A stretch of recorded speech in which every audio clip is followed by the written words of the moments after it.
Welcome to the second episode of How Not to Be a Bad Leader. Let's talk about the psychological trap many leaders fall into, overvaluing their own abilities while underestimating the potential and judgment of the team. This pattern rarely shows up as arrogance. Most leaders who fall into this kind of a pattern are deeply committed to results and standards. They care about the quality and they carry a strong sense of responsibility. But somewhere in their thinking, a silent assumption develops. If I don't step in, things may not reach the standard they should. Over time, this belief begins influencing how the leader interacts with the team. The leader checks work more frequently, steps into decisions earlier than necessary, corrects things the team could have solved themselves, and slowly, without realizing it, the leader begins carrying most of the thinking load than the team. The impact of this pattern is significant. For the team, it reduces ownership. They feel undervalued. People stop stretching themselves because they assume the leader will step in anyways. For the leader, it creates exhaustion, a leadership plateau. The leader becomes the bottleneck for thinking, decisions, and progress.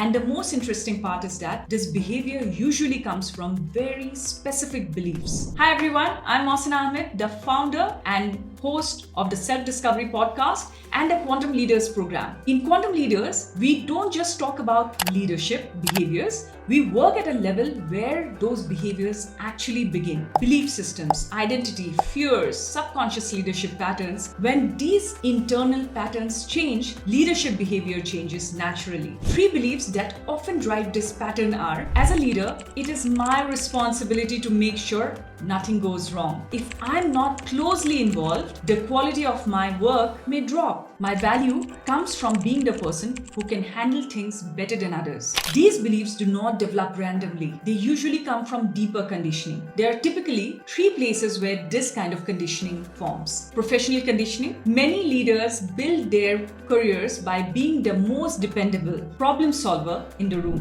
Whenever something complicated happens, they stepped in and fixed it. Over time, the organization begins trusting them for exactly that, becomes their identity. I'm the person who ensures things are done properly. Personal or childhood conditioning. Some individuals grow up learning to take responsibility very early in life. They become the reliable one, the one who fixes problems, anticipates issues, and takes control when things feel uncertain. This creates highly capable adults, but it can also make it difficult to fully trust others with responsibility. Fear-based thinking. Sometimes the behavior is also driven by unspoken fears. Questions like, what if the team fails and I am held responsible? What if the work is not strong enough under my leadership? What if someone else performs better than expected and I become less relevant? These fears are rarely visible on the surface, but they quietly shape leadership behavior. And this is where many leaders unknowingly create a cycle. The more the leader intervenes, the less ownership the team develops. The more the leader feels the need to intervene.